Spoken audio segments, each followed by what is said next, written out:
Severia spent her entire life believing that there were women who got chosen, and women like her, the ones nobody noticed, the ones nobody wanted, the ones who hid behind books and silences. Then the most dangerous man in Philadelphia stopped in front of her, and for the first time, someone looked at Severia as if it were impossible to look away. She should have run. She should have remembered that men like Achille Alfieri don't belong to the same world as women like her. But when he decided to choose her, Severia discovered something even more terrifying than the mafia. She discovered what happens when an invisible woman finally feels loved. Hi, I'm Lena. A special shout out to those of you watching Book 1 for free here on the My Stories platform, completely ad-free and uninterrupted. Chapter 1. The Night She Saw Too Much. My bag weighed more than my body. 5 hours of private tutoring at the Whitman family's house, on the other side of town, and the month's pay still wasn't enough to cover the apartment rent and the electric bill in the same envelope. I pulled the collar of my coat up almost to my nose and crossed Walnut Street with my head down, my books pressed against my chest as if I needed something solid to hold on to. Philadelphia at that hour had a mixed smell of light rain, warm asphalt, and some Italian restaurant frying garlic a block ahead, Lavinia. I remembered the name because once I had read the menu through the glass and calculated how much I'd spend to eat there alone. I never went. I never did. I looked at the watch on my wrist. 10:20. If I cut through the alley behind the restaurant, I'd shave 7 minutes off the trip to the subway. 7 minutes. Or 7 minutes when your feet ached like that. I hesitated in front of the dark entrance, felt the cold wind slip out of the narrow corridor like a warning, and went in anyway. The alley smelled of old oil and wet cardboard. The light from a single yellow lamp flickered near the entrance, high on the wall, making the shadows jump slowly across the dark bricks. The noise of the street fell behind like a curtain closing, muffled and distant. That's when I saw it. 2 men were cornering a third against the wall. The third one had his shirt torn at the shoulder, his head turned to the side. He wasn't shouting. The other 2 were speaking low, in a tone that was worse than shouting, and one of them was holding something that gleamed between his fingers with a coldness that froze my spine before I even understood what it was. I stopped. My feet stuck to the ground as if someone had nailed them down. The air left my mouth in a white cloud and hung in the cold, betraying that I was there, alive, breathing in the wrong place. One of the men turned his head half an inch in my direction. I wanted to step back. I couldn't. It was in that second that I felt, more than saw, someone standing behind me. I heard no footstep. I heard no breathing. I felt as if the temperature in the alley had suddenly dropped another degree, as if the air itself had stiffened. I turned slowly. He was already there, 10 feet from me, as if he'd been there the whole time and I had only just now seen him. Tall, a black overcoat that fell straight to below the knee, broad shoulders filling the space with a solidity that seemed deliberate, his hands shoved in his pockets like someone who had all the time in the world. His face was almost hidden by the shadow cast by the lamp behind him, but I saw his eyes, dark, completely still, fixed on me. The eyes were the quietest thing in that alley, and it was exactly that quietness that was frightening. He looked at me, not what was happening behind me. Me. It lasted 2 seconds, maybe 3. I felt my heart pounding in my temples, in my wrist, behind my eyes. I silently apologized for breathing there. Behind him, another man appeared, this one wider, shorter, his jaw clenched as if he'd just bitten down on stone. The second man looked at me too, but his look was practical. The look of someone who weighs your height and decides where to take you. "Move," said the second one, low. "You didn't see anything." His hand was already on my arm. It didn't hurt. It just left no choice. He dragged me back to the street, away from the alley, toward a black car parked half a block up. The cold drizzle hit my face again, but I barely felt it. I started, and my voice came out thin, childish, the voice of someone apologizing for existing. "I'm sorry. I didn't see anything. I swear." "I know you didn't," he answered, opening the back door of the car. "Get in." I got in because I didn't know how to do anything else. The seat was cold leather. It smelled of expensive tobacco and a woody cologne that wasn't the driver's, something between cedar and something heavier I couldn't name. I thought, with no way to confirm it, that the cologne might belong to the man in the overcoat. The driver came around the hood and sat behind the wheel. He had a thin cut just below his ear, barely healed, the skin still pink around it. He raised his eye to the rearview mirror once, just once, and asked, "Address." I swallowed hard. "What?" "Yours, miss." A dress. I thought about lying, for a second too short to be useful. But his voice was calm, in the way calm voices are worse, and his hand rested on the wheel like someone who knows he doesn't need to grip anything to get what he wants. I said the name of the street. I said the number. I said the floor. With each word, I felt like I was opening a door inside myself, and I no longer knew who would come in through it afterward. The car pulled away. The streets of Philadelphia passed by the window in blurs of neon and wet headlights. I pressed the books against my chest as if they could hide me. "I won't tell anyone," I said, in a whisper. "Please." He didn't answer right away. He shifted gears, turned left onto a narrow, dark street. "I know you won't," he said, without looking at me. "Because you didn't see anything. Is that clear?" "It's clear." "Say it again." "I didn't see anything." He nodded once, satisfied, like someone closing a simple deal. The rest of the trip was in silence. When the car stopped in front of my building, in South Philly, he got out, opened my door, and waited for me to set my foot on the asphalt, with a patience that contrasted with everything I had just seen. Then he spoke for the last time. "Don't cut through alleys at night anymore." The door shut behind me with a dry, final thud. The car pulled away, unhurried. I stood on the sidewalk, my bag slipping off my shoulder, watching the red taillight disappear around the corner as if it had never been there. I climbed the 4 flights on foot because I didn't trust the elevator not to fall with me inside. I locked the door. I locked it again. I pressed my forehead against the cold wood and stayed there, in the dark, until my breathing returned to a rhythm that felt like mine. I didn't sleep. I sat on the couch with my coat still on, my cold feet tucked under me, a blanket pulled up to my neck. I thought about the eyes of the man in the overcoat. I tried to remember them as a killer's eyes, because that was what should have fit there. It didn't fit. They were too quiet for that. It was a look that lasted longer than it needed to, that stayed after it was over. It was ridiculous. I had never seen that man before in my life. No woman like me crosses paths with men like that. Some women simply weren't looked at. My father used to say, on the nights he drank too much, that some women simply weren't chosen. I grew up understanding that line as a sentence, not an opinion, as a fact no one had the courage to argue with. But the man in the overcoat had looked at me, and the worst part is that, beneath the fear, beneath my trembling chest and my sweaty hands around the books, something very small inside me had liked it. I turned off the living room light and hated myself for it until dawn. And the public school on Snyder Avenue always woke the same affectionate exhaustion in me. I crossed the gate at 7:45 ches, with iced coffee in a paper cup, and my eyes weighing twice as heavy as usual. Room 12 was at the end of the second-floor hallway, where the corner window let in a thread of gray light that morning, matched everything I was feeling. The door had creaked since I'd started teaching there, 3 years ago, and no one had ever had it fixed. "You look like you've seen a ghost," said Leah from the doorway. Leah Bianchi had been my best friend since my second day on the job. When she showed up in my classroom asking if I had tape, coffee, or patience, any of the 3 would do. She taught history 2 doors down. She had her hair in a deliberately messy bun, a heavy neighborhood accent, and the largest collection of inappropriate comments in the school. "I didn't sleep well," I answered, lowering my eyes to the cup. "Severia." She crossed her arms. "You never sleep well. But today you're pale. I had too much coffee." "You don't have too much coffee.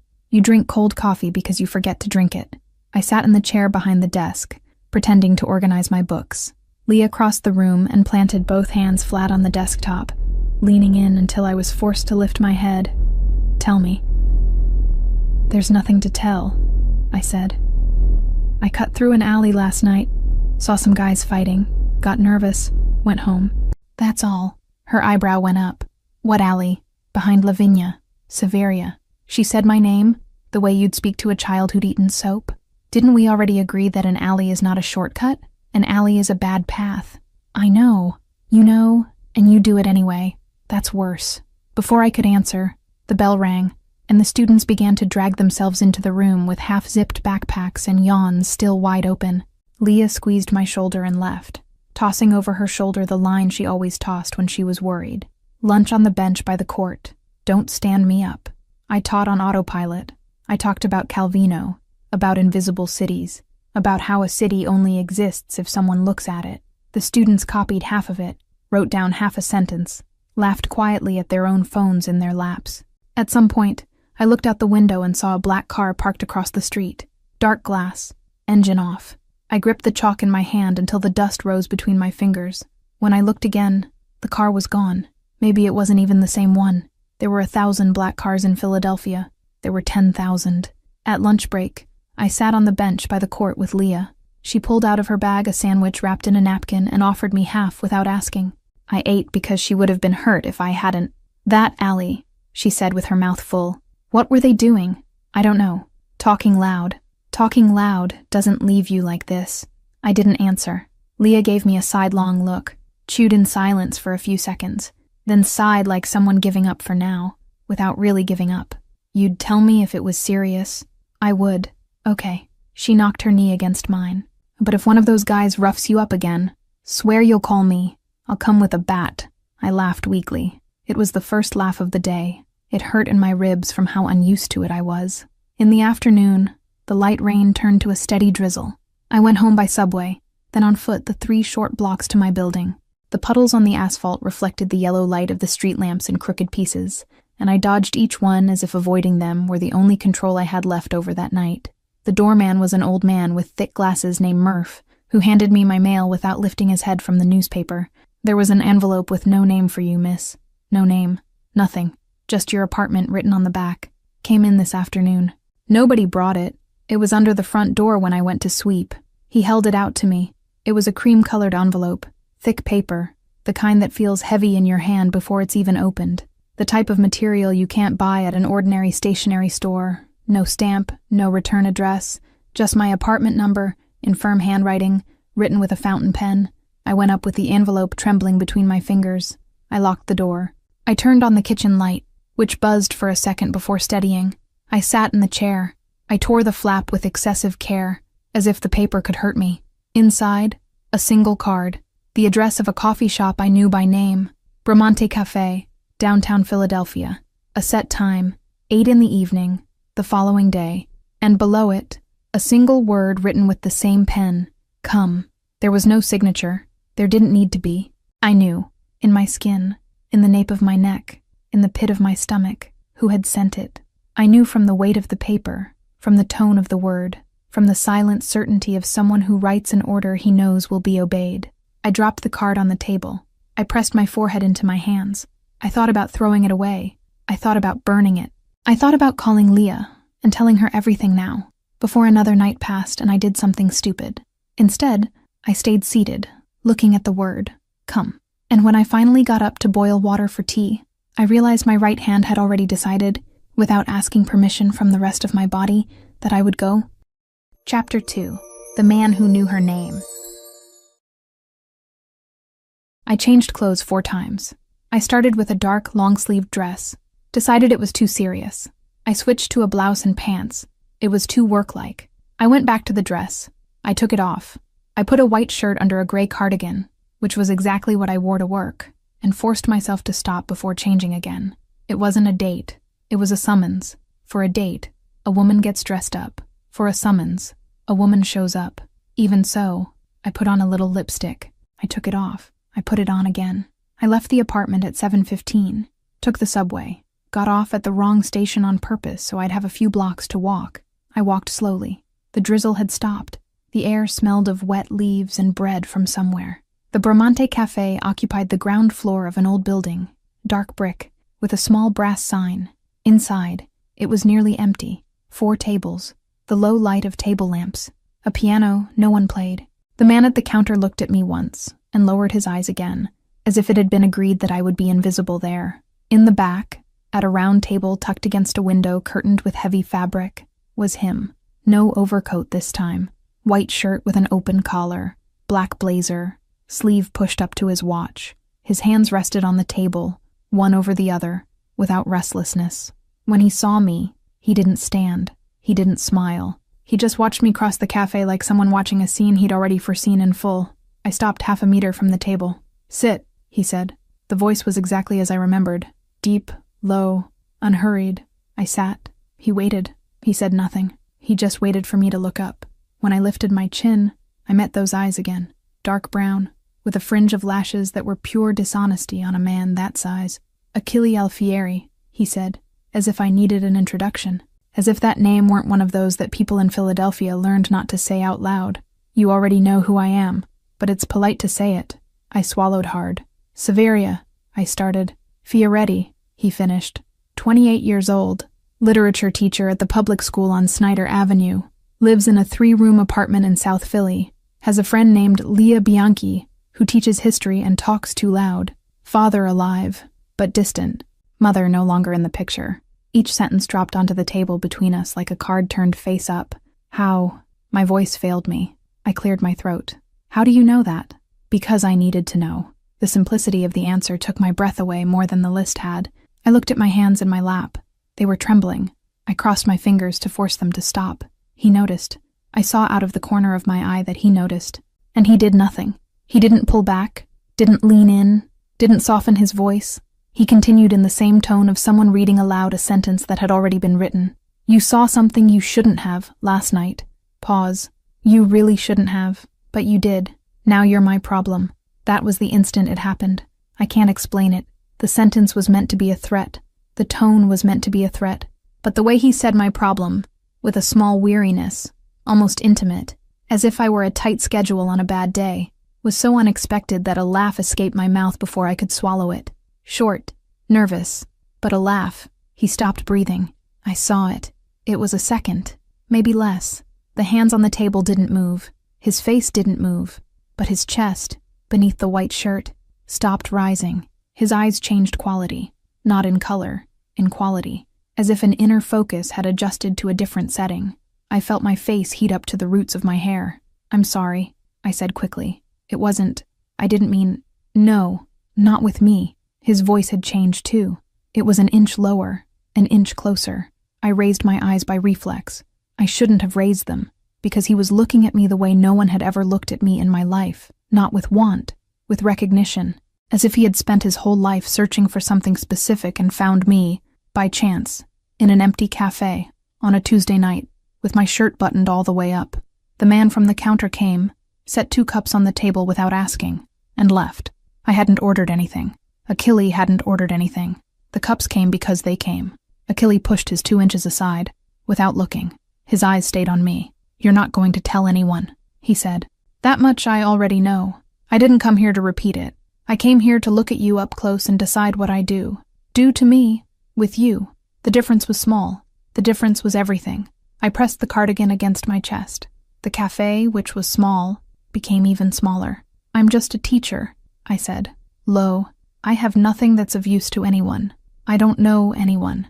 I barely saw anything last night. Please. It was the word please that seemed to hurt him. I saw a muscle in his jaw clench once. Look at me, Severia. I looked. Do you think I brought you here to kill you? He asked slowly, like someone certain of the answer. If it were to kill you, you wouldn't have made it home last night. I didn't know what to answer. He leaned slightly forward, resting his forearms on the table. The light caught his watch, caught a silver signet ring with a letter I couldn't read. You're going home now, he said. My driver will take you. Tomorrow you wake up. You teach. You eat Leah's sandwich on the bench by the court. You go home. Everything the same. Only one thing changes. What? You don't take shortcuts. Through any alley. At any hour. Is that clear? It's clear. Say it again. I don't take shortcuts. He nodded once, satisfied. The gesture was identical to the driver's from the night before, and I understood, with a small shiver, where Bastiano had learned it. I stood to leave. My legs barely obeyed me. When I took the first step, he spoke again, without standing. Severia. I stopped. You laugh again. Next time. Without apologizing. I left the cafe without answering. Bastiano was leaning against a black car on the sidewalk, hands in his coat pockets, looking across the street as if it were scenery. He opened the back door for me without comment. I got in. The car pulled away. I pressed my hands against my knees so they wouldn't tremble. I couldn't manage it. I woke up the next morning with the feeling that I'd dreamed it all, but the cream envelope was still on the kitchen table. The card, too. And leaning against the cushion of the couch, the pale mark of the lipstick I'd wiped off 3 times. I taught. I ate Leah's sandwich. Leah didn't ask anything, but she watched me all day with that sidelong eye of hers. I went home by subway. I took a shower. I thought about calling my father. I didn't call. Saturday passed in slow motion. A stack of poorly graded tests on the kitchen table, 3 forgotten coffees, the cream card still there as if it were breathing. At 7:10 in the evening, the building's buzzer rang. Murph answered, then knocked on my door. There's a gentleman here for you, miss. Stern face, in a suit, Said he came to pick you up for a dinner. I felt the blood drain from my arms. I opened the door. Bastiano was on the landing, without his coat this time, dark gray blazer and black shirt. He looked me up and down in a quick, professional movement, with no interest beyond the functional. The boss requested that you have dinner today. Dinner where? At the house. I'm not dressed for... You're fine the way you are. I looked at the sweatshirt I was wearing. I looked at Bastiano's face. Bastiano didn't blink. I'm sorry, I said, low, closing the door a little. Give me 5 minutes. 20, he answered, without moving. I'll wait. The sentence, said in that dry way, caught me off guard. I closed the door and stayed leaning against it from the inside, my hand on my chest, not quite understanding why such a simple instruction made my eyes go warm. I put on the same dark dress I'd worn the night at the cafe. I didn't put on lipstick. I went down. The car went to Society Hill, cobblestone streets, old trees, exposed brick houses with little white marble steps. It stopped in front of a black iron gate that opened on its own. Inside, a short garden, a stone path, a dark wooden door with a bronze knocker shaped like a lion's head. The door opened before Bastiano knocked. A woman of about 60, short, with a discreet apron and her hair braided into a bun, welcomed me with a smile that belonged to someone who'd already decided to like me before knowing me. Severia, I'm Rosaria. Come in, child. The word child in her mouth wasn't permission. It was welcome. I went in. The house smelled of rosemary, butter, and old wood. We crossed a hallway with portraits hung in dark frames. In a side doorway, leaning against the frame, was an older man with neatly trimmed white hair and calm dark eyes. Bastiano gave him a minimal nod, which he returned in kind. Pellegrino, said Rosaria, without stopping. He's family, one of the oldest. He goes back to Achilles' father's time. Pellegrino looked at me. He said nothing, but he tilted his head slightly, with that silent curiosity of someone noting a new detail in a house where almost nothing had changed in years. It was the most ceremonious greeting I'd ever received from a man in my life. The dining room had a table far too long for 2 people. Achilles was already seated at the head. He stood when he saw me, and the gesture was so simple and so unlike what I expected that I stopped in the doorway. Sit, he said, pointing to the chair next to him. Not the one across the table, the one beside him. I sat. Rosaria poured wine into a large glass, hot soup from a porcelain tureen, dark bread. I picked up the wrong fork to cut the bread, because I'd never had dinner in a house where 2 forks were used for bread, and I murmured sorry as I switched. Don't apologize, he said, without raising his voice. Sorry. He looked at me. I looked at my plate. Severia. Sorry. He let out a short sound through his nose that, in another man, I'd swear was a laugh. We ate almost in silence. He asked little and listened a lot. About Calvino. About the students. About why I had chosen literature and not something else. I answered everything in a low voice, not understanding why he wanted to know, unable to stop answering. At some point, I realized I'd drunk half the glass of wine without noticing, and that my hands, for the first time that night, weren't trembling. When Rosaria cleared the plates, Achilles set his napkin on the table and turned to me. Come with me. I want to show you something. I stood. I followed. We crossed the hallway of portraits, went down 2 wide steps, stopped in front of a double door of dark carved wood. He turned the handle and opened it. The library was enormous, from floor to ceiling, on 3 entire walls, books and books and books, an unlit fireplace in the middle, 2 dark leather armchairs facing the fire that wasn't lit, a smell of old paper that was almost a perfume. I took a step inside without thinking. I forgot, for a second, who he was, where I was, why I'd come. I forgot myself. Behind me, I heard the library door close. Chapter 3. What was left unsaid in the library. It was almost 11 at night. The library door closed behind me with a low click, and the sound didn't seem like a door's.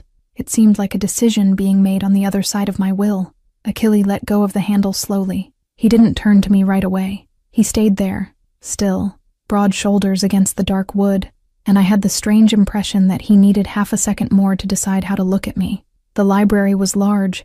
It had a high ceiling, shelves from floor to ceiling, and the smell of old paper wrapped around me as if I'd stepped into another time. A low lamp with a green shade lit the corner of the reading table. The rest of the room was in golden gloom. You can look, he said. I know you want to. I walked slowly, feeling the thick rug give beneath my low heels. I ran my hand along the side of a shelf, only with my fingertips, as if afraid of waking something asleep inside it.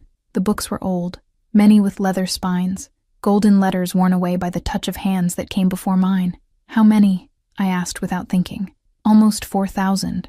My God. He came closer. I felt it before I heard it.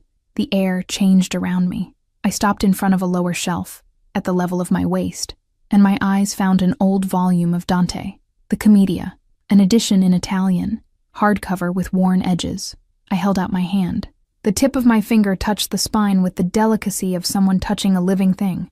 "You can take it," he said, behind me. His voice came out lower than before. I drew the book out with both hands. I opened it slowly, and the smell rose, aged paper, ink, and something that reminded me of cedar. I leafed through the first pages. There was a thin pencil mark on one verse, a line someone had left there a long time ago. "It was my father's," he said. I raised my eyes. Achille was half a step away, closer than I expected. The low light of the green shade fell on the edge of his chin and traced the line of his jaw with an almost cruel precision. "I'm sorry," I said, closing the book quickly. "I didn't know. Don't apologize."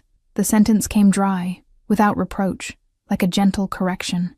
I started, and his hand rose before I could finish. His fingers touched mine, slowly, and took the book from my hands with a calm that made me hold my breath. He put the volume back in its exact place. His hand didn't return to his side.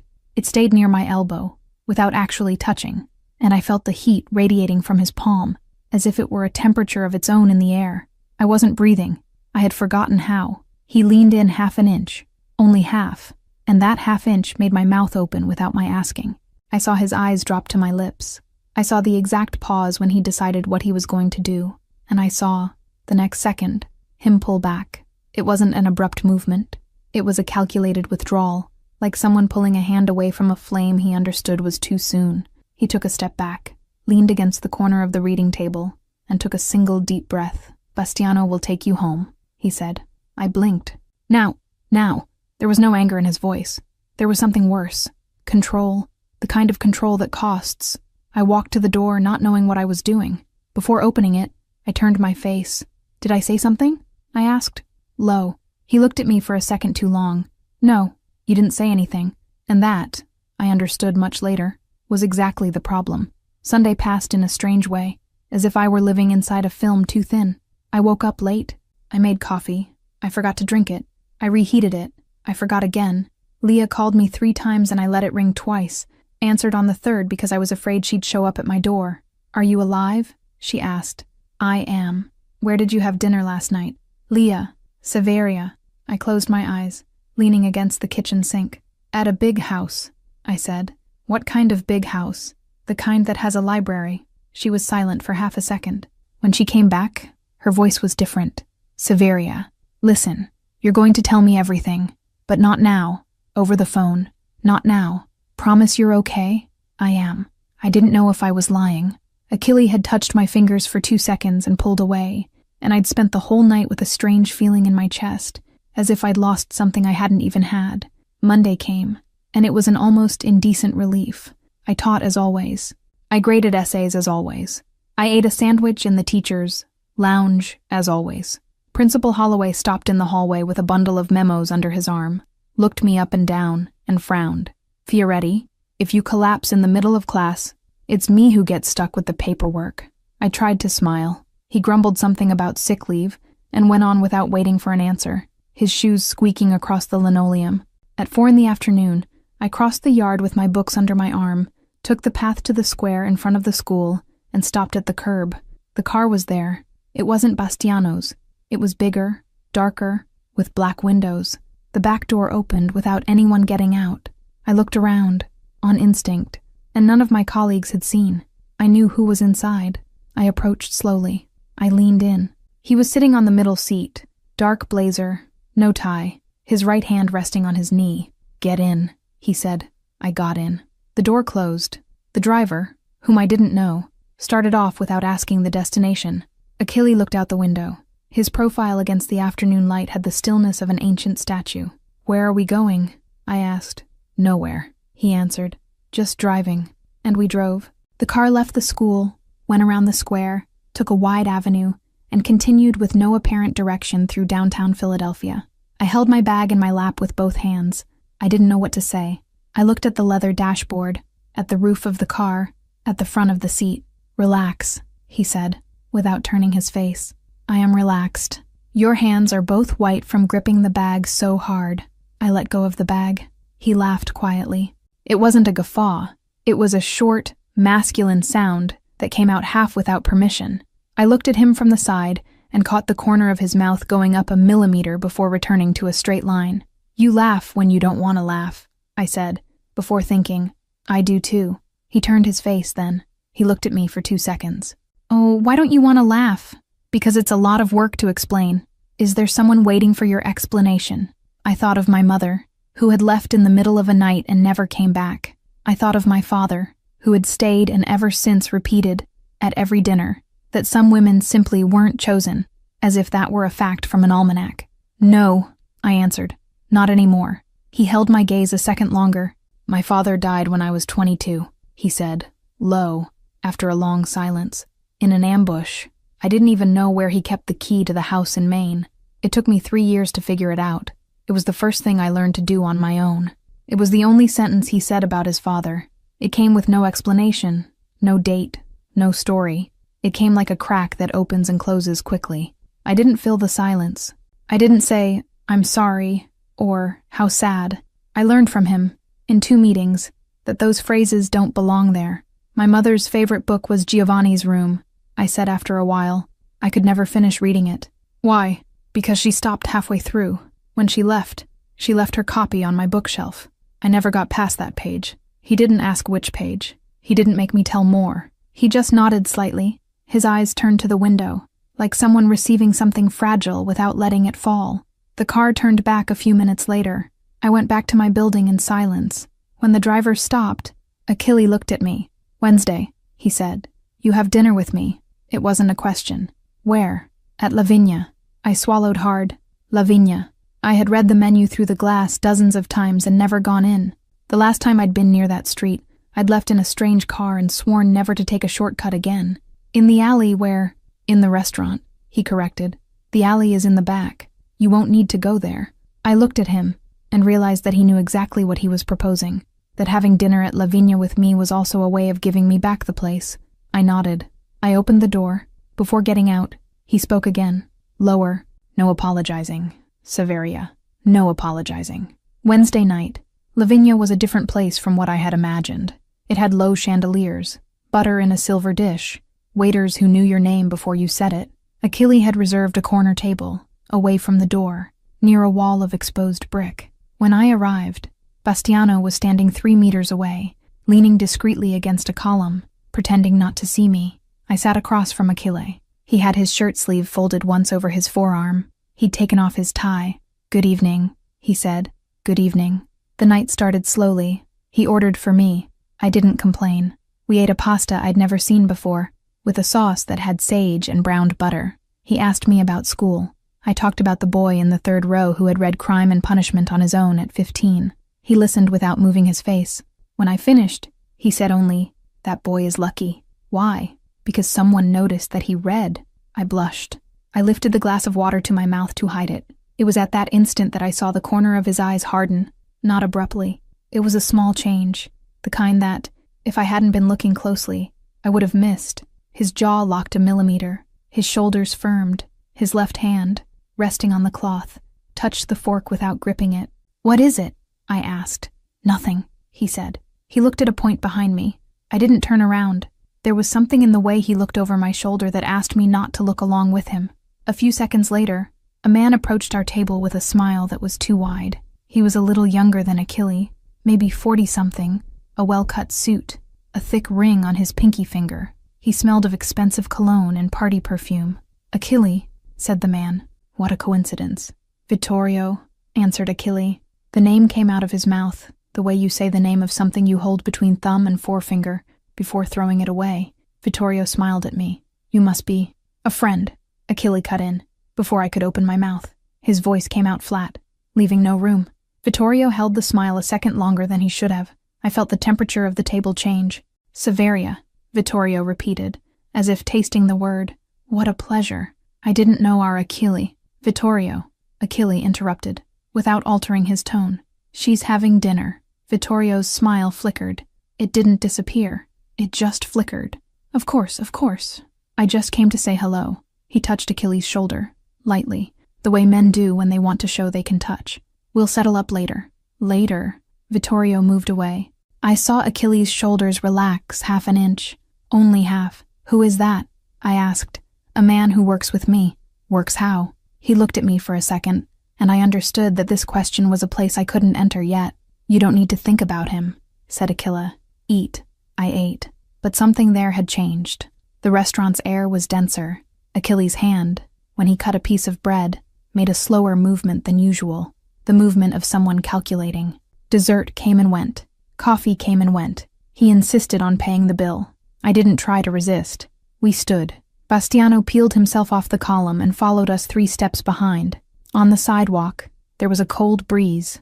Achille placed his hand on my back, between my shoulder blades, only to guide me to the car. The touch was as light as it was firm, and I felt the heat of his palm pass through the fabric of my dress. Before I got into the back seat, he leaned in toward Bastiano. He spoke low, in a tone I only heard because I was half a meter away. Keep an eye on Sala. Bastiano nodded without asking. Achille closed the car door. Through the window, before Bastiano sat behind the wheel, I looked back through the dark glass. Vittorio Sala was standing in the doorway of La Vigna, smoking a thin cigarette. He smiled at the car. It was a slow smile, the kind of smile that didn't match the rest of his face. The car pulled away. I turned to face front. Achille was at my side, jaw locked, looking at the dashboard. He didn't speak to me until the door of my building. When we stopped, he turned his face. Severia, he said. Yes. He opened his mouth and closed it. He thought. He opened it again. Lock the door with both turns tonight. He looked at me a second longer. And don't open for anyone who isn't Bastiano. I got out of the car. I climbed the stairs with my heart pounding in my ears. I locked the door with both turns. I went to the window and looked down at the street. Achilles' car was still there, parked in front of my building, headlights off, waiting. I stayed at the window for 3 minutes. The car didn't leave. When I finally turned off the living room light, the car was still in the same place.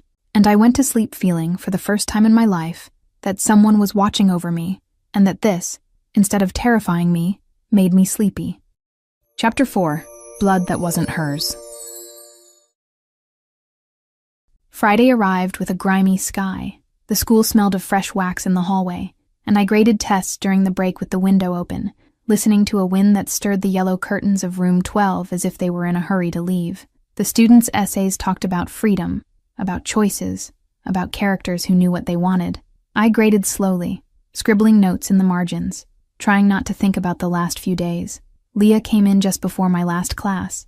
She crossed her arms in the doorway with that way of hers of showing up when you least expect it and most need it. "What have you been seeing in the mirror?" she asked. "What do you mean? You've had a strange face since Sunday." I had a full week. Severia. Leah. She narrowed her eyes. I put the pencil in my mouth and pretended to reread the essay in front of me. Leah had known me since I was 20. She knew when I was hiding something. She also knew when I was about to break if she pushed too hard, and that distinction was what made her the only person I could trust without fear. "You call me tonight," she said. "Not tomorrow. Tonight. I'll call." She left. The last class went by too fast. The students were restless with the weekend coming, and I could barely hold the thread of the discussion about the text we were reading. At 5 in the afternoon, I grabbed my bag, crossed the yard, and went to the teacher's parking lot where Bastiano had been leaving the car the last few days. He was there, leaning against the hood, with one hand in his pocket and the other holding a paper cup of coffee. When he saw me, he raised the cup in a small gesture of greeting, as if to say that everything was fine, and I didn't need to worry about anything. "Ready?" he asked. "Ready." I got in the back seat. The car was the same one from the first night. Black, armored, dark windows that turned the city outside into a faded watercolor. Bastiano closed my door with a somewhat ceremonious care and went around to the driver's side. "Where to?" I asked. "The boss's house." I didn't ask to. The boss asked. I closed my mouth. I rested the bag in my lap. The car took the avenue that went down to the street parallel to downtown, a wide artery with shops closing, and I looked out the window at the yellow light of late afternoon hitting the storefronts. A florist, a bakery with the lights already off, a woman pushing a stroller with no hurry at all, as if the world were a completely safe place. Bastiano talked little. Today he talked even less. I saw his eyes going up to the rearview mirror more often than usual, not like someone looking at me, but like someone looking at what was coming behind. "Everything okay?" I asked. "Everything. You're watching too much for someone who's fine." He met my eyes in the mirror. His eyes were good, in that calm way of someone who'd chosen loyalty as a language and never needed another. "Going to apologize for noticing?" "No," I said. "You forbade it." He laughed quietly. He sped up a little at the green light. He took a narrow cross street between two old buildings. It was at that moment that another car, a silver sedan coming on the parallel street, cut in front of us and stopped sideways in the middle of the road. "Severia," said Bastiano, and his voice came out different, no longer calm, an entirely different tone. "Down." I didn't understand. "Down," he repeated, and his hand was already somewhere under the driver's seat. I slid down. I drew up my legs. I pressed the bag against my chest as if that would do anything, as if leather and paper could protect me from whatever was outside that glass. The first shot came from outside. It hit the right window and ricocheted. The glass cracked into a web, a perfect, silent spiderweb that hung without falling. I screamed. It wasn't a loud scream. It was a short, high sound that came out without my wanting it. "Stay down," said Bastiano. He threw it into reverse with violence. The car backed up 1/2 meter with a groan of the engine. More shots. I heard the dry sound of metal against metal. Bastiano made a sharp swerve, threw the wheel to the right, drove half up onto the sidewalk, and dodged the silver sedan by a margin that didn't seem enough for anything. A second car appeared on the left. Closing the angle, Bastiano cursed in Italian. He changed gears with the hand that wasn't on the wheel. I saw blood staining the sleeve of his shirt before he said anything. "You're bleeding," I said. "I know." "Bastiano." "I know, Severia. Stay down. Don't lift your head. For anything." He accelerated. He took a narrow street, then another, as if he knew every shortcut in that city by heart. I couldn't follow the route. I only heard the engine groaning, the sound of his breathing becoming shorter and shallower, and the noise of my own hands gripping the bag strap too hard. The stain on the white sleeve grew quickly. "Hang on," I said, not really knowing whether I was talking to him or to myself. "I'm hanging on." The car entered a wider avenue with yellow lights blinking. Bastiano said something quick in Italian into a radio under the dashboard. His voice controlled with an effort I could hear. Voices answered. He cut through a traffic circle the wrong way, and I closed my eyes. I don't know how much time passed. It could have been 5 minutes. It could have been 20. When the car braked with an abruptness that threw me slightly forward, I opened my eyes and saw the tall iron gate opening in front of me.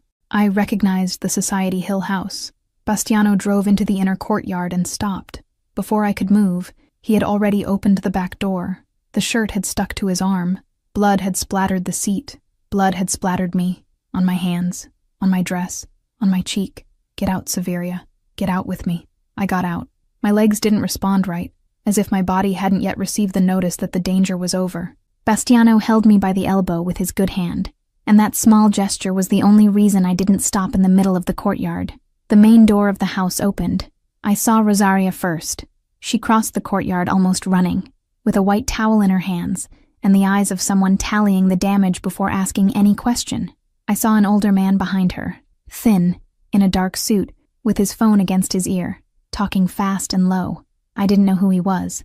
And I saw Achille. He was standing at the top of the 3 stone steps that led to the entrance. No blazer, his white shirt open at the collar. His eyes crossed the courtyard and found me first. Before Bastiano, before the car, before the blood. I saw the exact second when he got it wrong. His shoulders dropped a millimeter. His mouth opened, barely. The next step was almost a run. 3 long, heavy steps, and he was in the middle of the courtyard, and his hand was on my face before I could say anything. "It's not mine," I said quickly. "It's not mine. It's Bastiano's." He didn't answer right away. His fingers traveled over my cheek, my neck, my shoulders, as if he needed to confirm with his own hands what his eyes had already seen. His thumb passed over the corner of my mouth, where there was a splatter, and stayed there a second longer than was necessary. "Look at me," he said, low. I looked. "Where does it hurt?" "Nowhere." "Achille, nowhere." He closed his eyes for half a second. When he opened them, something in them had broken. It wasn't anger. It was something worse than anger, which is relief with the fright still inside it. "Rosaria," he called. without turning his face. Take her upstairs. Bath, clothes. Achille. Bastiano. I'll take care of Bastiano. Rosaria took me by the shoulder with the delicacy of someone handling something that might break. I looked back once. I saw Achille already crouched beside Bastiano. Saw his hand tearing the sleeve of his friend's shirt to look at the gunshot wound. Saw Bastiano's expression saying, "It's all good, boss," even with his face white with pain. I went up behind Rosaria. I showered with the water almost cold. I was afraid the hot water would make me faint in front of her. I scrubbed the blood from my neck twice, 3 times, until the skin was red and clean. When I came out, there was an enormous shirt of dark silk on the bed, folded with an almost ritual care. It wasn't mine. I knew whose it was. I put it on. The cuffs nearly reached my fingers. The silk was cold on first contact with my skin, and warmed up slowly, at the rhythm of my own temperature. Rosaria came back with a cup of tea. She set it on the nightstand with a soft click. She rested her hand on my cheek. "Bastiano is fine," she said. "Bullet grazed him. The doctor's already with him. Thank God. Child, listen to something. Yes, you won't sleep if you can't sleep. There's something that comes after the fright, you know? A restlessness that seems like calm but isn't. If it comes, my room door is at the end of the hallway." She left with steps that made no sound on the old floorboards. I stayed seated on the edge of the bed for a long time, looking at the cup of tea that grew cold without my touching it. It was the small hours when I gave up on sleeping. The hallways of the Alfieri house had low light at the baseboards, an amber strip that lit the floor but left the walls in shadow. I went down barefoot, stepping slowly. I followed the sound. Someone was in the study, and I followed the door left ajar at the end of the lower hallway, from which a stronger strip of yellow light came. I pushed the door with my fingertips. Achille was sitting behind the wide mahogany desk, sleeves folded to the elbow, a low glass in front of him. With 2 fingers of whiskey he wasn't drinking. His hands were stained, not with blood now, but the soap hadn't gotten everything from under his nails, and I looked at that for a second before looking at his face. He raised his eyes. "You shouldn't be awake. Neither should you." He didn't answer. He pointed with his chin to the armchair in front of the desk. I went. I sat. I pulled my feet up onto the armchair, curled into his shirt, feeling that the silk was the only thing holding me upright in that moment. "Bastiano," I asked. "Sleeping. It was a deep graze. He'll be fine. And the man who, that one's going to answer for it." His voice came out flat, without variation, without visible emotion. I'd learned to recognize that tone.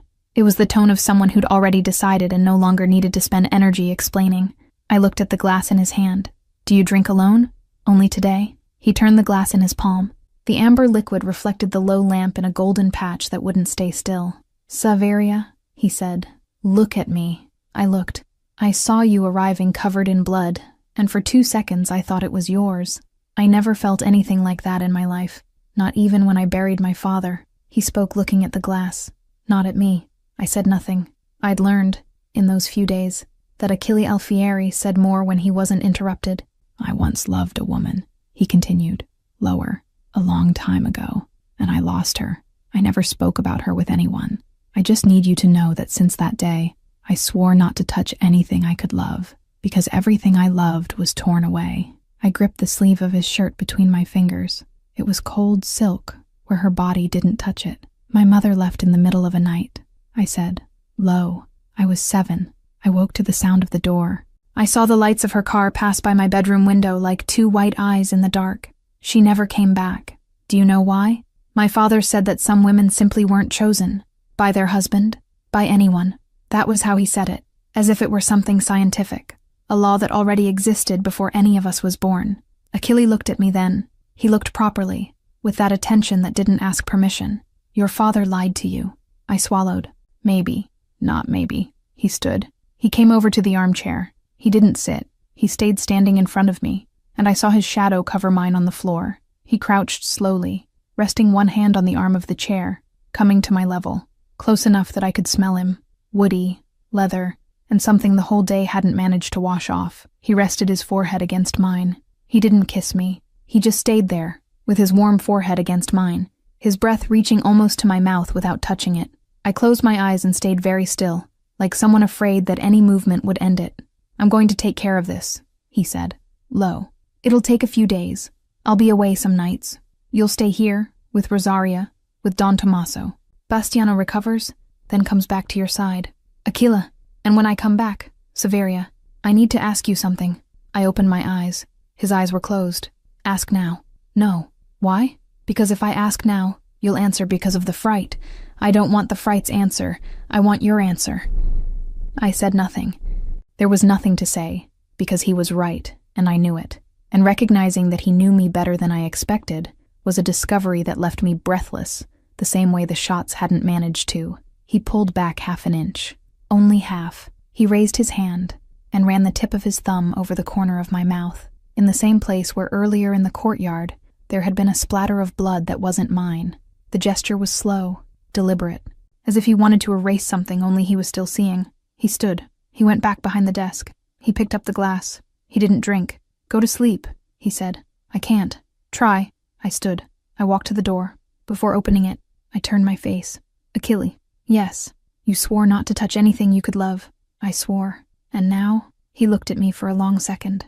The low lamp fell on the edge of his chin, the same way it had fallen in the library 2 days before, and I saw for the first time that he had shadows under his eyes that weren't from here. They were from long before, from a time he hadn't told me about yet. Now, he said, I'm discovering that there are oaths we make out of fear, and that fear is not a good reason to swear anything. I closed the door behind me. I climbed the stairs with my open hand over the silk on my chest, feeling my own heart beneath his fabric. In the middle of the hallway, I stopped. I rested my forehead against the cold wall. I took a deep breath, then another, and I understood, as I went up, that I wasn't afraid of him. I never had been. I was afraid of something much older, of discovering that, this time, I was the woman who was going to be chosen, and of not knowing at all what one does with that. Chapter 5, She's With Me. I woke up Saturday with gray light coming through the gap in the heavy curtain of the guest room of the Alfieri house. For a second, before memory returned, I forgot where I was. The sheet was thick, dark cotton. The pillow smelled of lavender and something I couldn't name, and the silence was different from the silence of my apartment, denser, more loaded with unsaid things. Then I remembered the glass cracked into a web, Bastiano's shoulder, the blood on the shirt, Achilles' forehead against mine, and I remembered that he had left before dawn, without a sound, leaving only the door ajar and the smell of his whiskey still in the hallway air. Rosaria knocked on the door with tea. She came in barefoot, as if she'd walked through the house her whole life, and set the tray on the little table with the care of someone who doesn't want to wake anyone unnecessarily. She looked at me the way she looked at everything, unhurried, without judgment. You ate nothing yesterday, she said. Today you eat. I don't want to be any trouble. Child, she said, and the word caught me off guard again, slipping past the defense I tried to keep. In this house, the trouble is not eating. I smiled weakly. She pulled the curtain, let in more light, and left with the quiet step of someone who learned early that doors don't need to slam. I drank the tea sitting on the windowsill, still wearing his dark silk shirt under the robe Rosaria had left folded on the armchair. The fabric was soft in a way my worn cotton shirt never was. Down below, the inner garden of the Alfieri house was small and contained, with a stone fountain in the middle that wasn't running water. The edges were covered in dark moss, and there were dry leaves piled at the bottom of the basin. I tried to think about what he'd left hanging between us the night before, the question he'd ask when he came back, and my stomach tightened in a way that wasn't fear. It was waiting. It was the uncomfortable, strange sensation of wishing someone would come back. My phone vibrated. Leah, I answered on the second ring, quietly, as if the silence of the house needed to be preserved. Are you alive, or do I call the police? I'm alive. Severia. Leah, you slept at his house. I slept. She took a deep breath on the other end, in that way of hers that was half scolding, half hug, and I could imagine her face doing the math of everything I hadn't told her yet. Are you really okay or fake okay? I looked at the waterless garden, at the leaves resting at the bottom of the fountain. Both. I'm coming over. Don't come, please. I'll tell you everything. I swear. Just don't come now. There was a silence. Leah rarely granted silence. When she did, it was because she was choosing her words with a care she reserved for very few people. Okay, but if you don't answer a message within 3 hours, I'm taking an Uber and knocking on the Mafia's door. You've been warned. I've been warned." We hung up. I set the phone next to the already empty cup and closed my eyes. The tea had that mild bitterness of fennel, with something I couldn't identify. For the first time in 24 hours, I let the air leave my chest completely. Achille spent the morning shut in the study with Don Tommaso. I knew this because I went down quietly to the kitchen to return the cup and heard the low voices behind the double door at the end of the hallway. Not the words, just the tone. Deep, contained, with long pauses between one statement and another. I went back the long way, pretending not to have heard anything, passing through the hallway with the framed portraits on the walls that I'd never stopped to look at properly. Don Tommaso left around noon. He crossed paths with me in the entrance hall, his dark coat buttoned up to his neck, despite the mild warmth coming through the windows. He was a small man, narrow-backed, with the kind of slow walk that seemed to carry more weight than hurry. His eyes found me, and he tilted his head in a short greeting. "Signorina Fioretti, sir." He paused a second. His Sicilian accent cut the vowels with a calm that wasn't hesitation. It was choice. He didn't sleep. But today, for the first time in many years, the ragazzo chose to hold himself back where before he only knew how to strike. A brief pause. His eyes were pale, faded by age, but with the precision of someone who still sees everything. You changed something in him. I didn't know what to answer. He didn't wait for me to answer. He kept walking, slowly, toward the main door, with the step of someone who always knew where he was going. Bastiano appeared at the end of the hallway paler than usual, his left arm in a clean sling, walking slowly. He didn't escort Don Tommaso to the car. He just stayed in the doorway, watching, with that stubbornness of someone who refuses to disappear from the map even while standing with a fresh patch. He came back in with his good hand shoved in his pocket. He looked at me. "You okay there?" "Fine." I looked at his arm.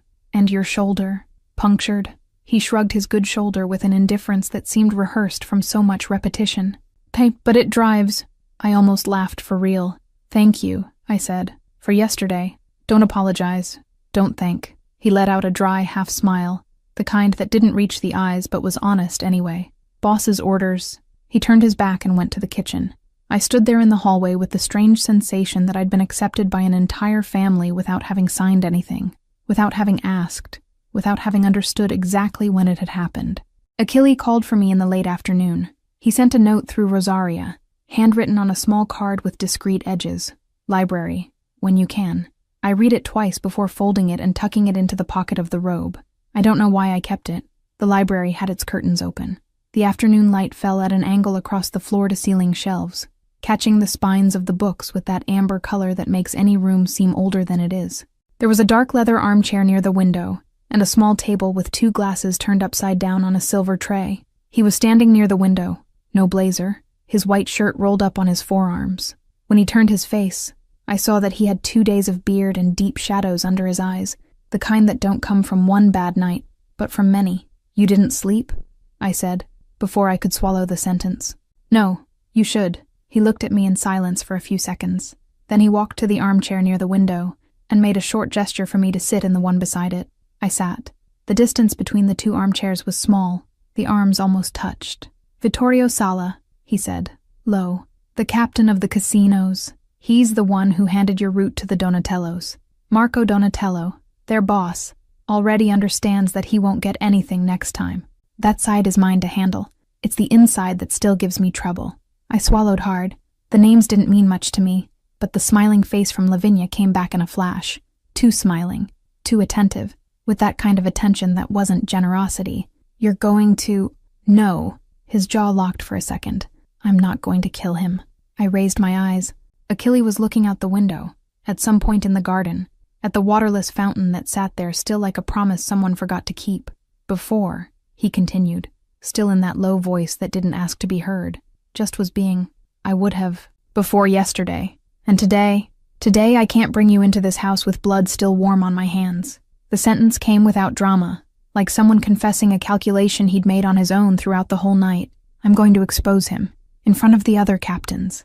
I'm going to take his name off the council, off the tables, and out of the masses. In that world, it's worse than death." He finally turned to me. His eyes were tired, but firm, like someone who'd reached a hard conclusion and isn't sorry. "I need you to know this beforehand, that this was my choice because of you. Even if you'd never found out." I couldn't speak. I reached out over the arm of the chair and touched his rolled-up sleeve with my fingertips. Just that, lightly, like someone confirming that something is real before believing it. He lowered his eyes to my touch as if he'd never seen a hand before. "And tomorrow night," he said after a moment, "there's going to be a big dinner. The whole extended family comes here. I want you to be there, sitting next to me. Achille, you don't need to do anything. Just sit, and not apologize," I finished, with a small smile that came without intention. The corner of his mouth went up slightly. Just that, but it was enough. "You're learning." Sunday dawned warm, with the sun coming differently through the guest room window. More direct, brighter, without the gray haze of Saturday. Rosaria came in early with a dress hanging on a satin-lined hanger. Dark, simple, high collar, 3/4 sleeve. The fabric had a discreet shine that wasn't flashy. It was elegant. She said it had been ordered on Friday morning, before the shooting, before everything. She said this slowly, choosing the rhythm of the words so I would understand the size of that sentence. I stood looking at the dress for a few seconds. He had ordered a dress for me before I even arrived, covered in blood in his courtyard. I put it on in silence. The fabric fell weightlessly, fitting with a precision that couldn't be coincidence. Rosaria moved a strand of my hair away from my face, without saying anything, with the simple and complete gesture my mother had never made. The main hall of the Alfieri house filled slowly, starting at 7. I watched from the gap in the inner staircase, not yet daring to go down. There were men in dark blazers, among them a whiter fellow, with calloused hands, who greeted Achille with a brief nod, the kind only exchanged by people who'd worked together a long time. Women with discreet necklaces, and eyes that assessed, without seeming to assess. Low voices greeting each other with the calm familiarity of people who'd known one another for generations. The air smelled of opened wine, and the soft smoke of some thick candle on one of the tables. Pellegrino was near the fireplace, hands clasped behind his back, watching the entrance with that way of his of seeming motionless, even when he was attentive to everything. Rosaria circulated with a glass of water in her hands, not drinking. Don Tommaso, seated in the corner, looked like a judge from another era. Vittorio Sala arrived among the last. He was smiling, too attentive, the same smile from Lavinia, with the same false texture underneath. Achille saw me at the top of the staircase. He crossed the hall unhurried, climbed 3 steps, held out his hand. I placed mine on top, feeling the dry heat of his palm close over my fingers. "Breathe," he said, low.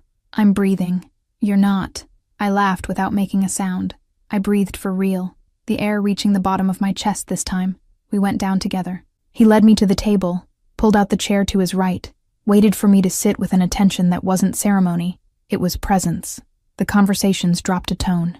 I caught a glimpse of Vittorio on the other side of the table, pretending to greet someone on his left, the smile frozen on his mouth.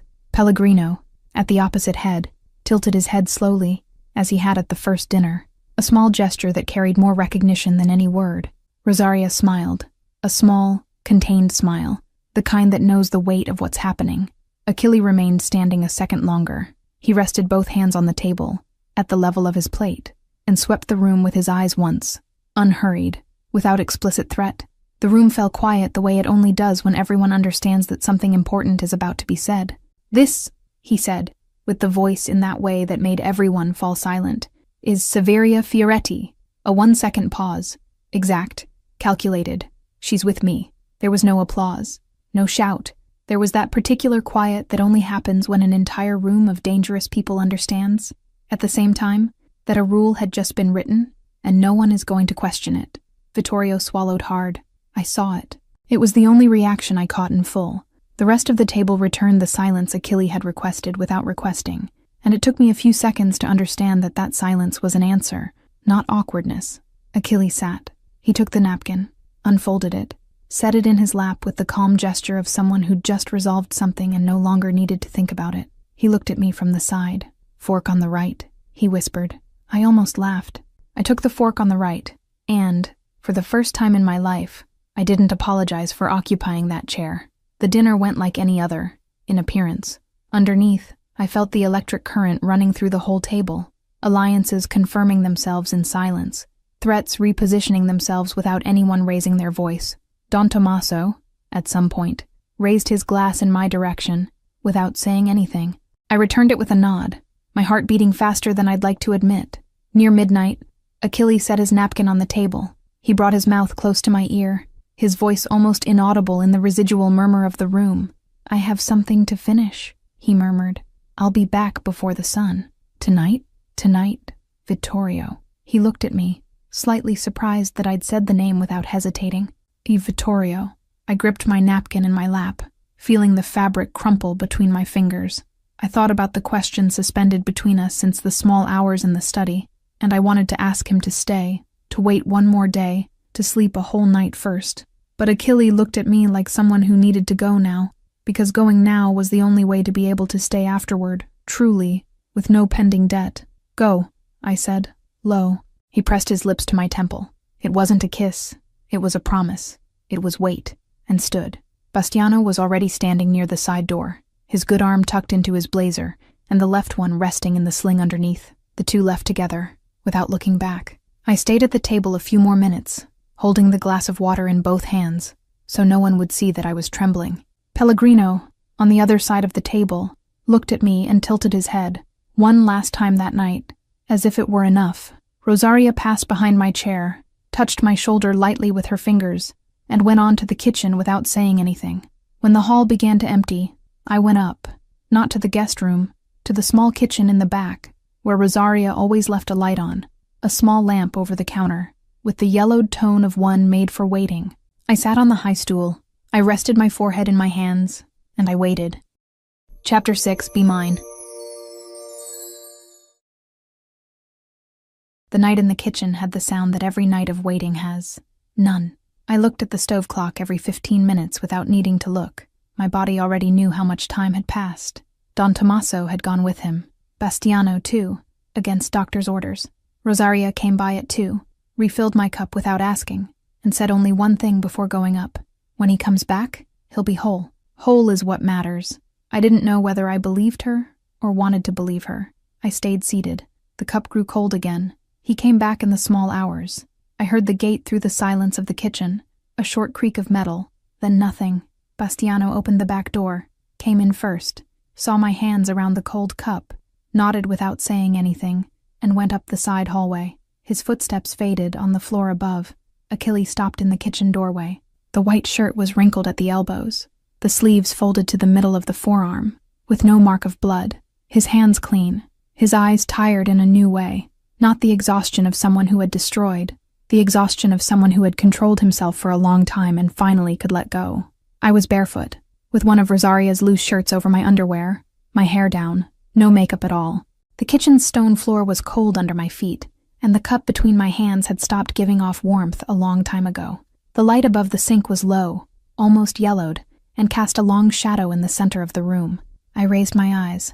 This time I didn't lower them. He crossed the kitchen slowly. He said nothing on the way. He stopped in front of me, close enough that I could smell his blazer, expensive whiskey, smoke that wasn't his, and beneath everything the smell of skin that I'd already begun to recognize as something resembling home, close enough that I could hear his breathing, calmer than I expected. He raised his hand. He touched his knuckles to my chin, then opened his palm slowly and covered my face with his whole hand. His thumb went down to the corner of my mouth and stayed there, still, with a pressure so light it could have been just intention. "Severia," his voice was hoarse, "be mine." It was the question suspended since the small hours in the study, finally said with the words that had been missing until then. The simplest and heaviest sentence anyone had ever said to me in my entire life. I opened my mouth to answer, and realized I had no voice. I said yes with my head. I said yes with my eyes, which I didn't lower. He leaned in. The kiss was slow, slower than everything that had happened between us until then, slower than I expected from a man like him. His hand stayed on my face, firm, unhurried. The other rose up my back to rest on the nape of my neck, beneath my hair. I closed my eyes. My heart beat so loud I was afraid he'd hear it. When the kiss ended, he pulled me against his chest, chin resting on top of my head, with no word at all. And it was a silence different from that of the small hours in the study, a silence that was no longer holding anything back. He stayed there breathing with me for a few seconds, and I realized that this too was a choice, not the violence of possessing, the patience of staying. "Come," he said, low. He held out his hand. I placed mine on top of his. We went up the side hallway, slowly, without making noise. The whole house slept. The low lamps cast yellow patches on the dark rug, and the shadows of the two of us together on the wall had a shape I didn't recognize right away. Something that looked whole, not separate. We stopped in front of the door of his room. He turned to me before opening it. "Are you sure?" "I am." He opened the door. We went in together. The door closed behind us with a low click. Contained. Definitive. Mritzi. I woke up with sun coming through the tall, narrow window. I didn't know, in the first instant, which room of the house I was in. The ceiling was different from the room where I'd slept before. Higher, with a dark wooden beam in the center. Then I recognized the low shelf on the other side, the thick, natural fiber rug, the smell of clean sheets that was his. Achille was sitting on the inner balcony, in a dark robe, with 2 cups of coffee on a small tray on the iron table. He had opened the French doors, and the morning air came in slowly, carrying the smell of wet stone and something that might be jasmine, from the garden.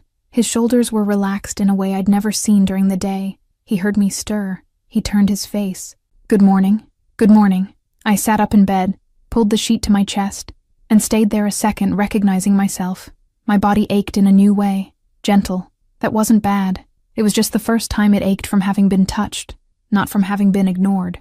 28 years thinking that no one chose. I stayed lying down a second longer than I needed to, feeling the weight of my own head on his pillow, not understanding why my father's sentence didn't come back even once during the night. He stood and came over to the edge of the bed with one of the cups. He set it on the nightstand beside me. Then he reached out and moved a strand of my hair away from my face with the back of his fingers, the same gesture as Rosaria the night before, but with an entirely different weight. A weight I still didn't know how to name properly, but that stayed on my skin after his hand pulled away. "Come, there's coffee." I put his robe over my shoulders and went. He pulled out the chair for me on the balcony. I sat. The balcony looked out over the inner garden, and the stone fountain remained still, not running water, the basin slightly covered with fallen leaves. "Why doesn't that fountain work?" I asked. Low. He looked out for a moment. "Because I never asked for it to be fixed." "Why?" He took a second. "I don't know." A short pause. "Maybe I'll call someone this week." I smiled at the coffee. We drank unhurriedly, without needing to fill the silence with anything. At some point he turned to say something and I looked, by chance, over his shoulder. On a low shelf there was a photograph in a silver frame. Him, much younger, alone in the image. The frame was a little wide for the photo. I looked a second longer than I needed to, and turned my eyes back to him. Achille was looking at me with that new way, the way of someone who'd stopped calculating the way out. "What is it?" he asked. "Nothing." He tilted his head slightly, without insisting. He squeezed my fingers under the table, slowly, and didn't let go. The cup grew cold between us. Outside, the sun rose slowly over the inner garden, and for the first time in 28 years I didn't apologize for being exactly where I was.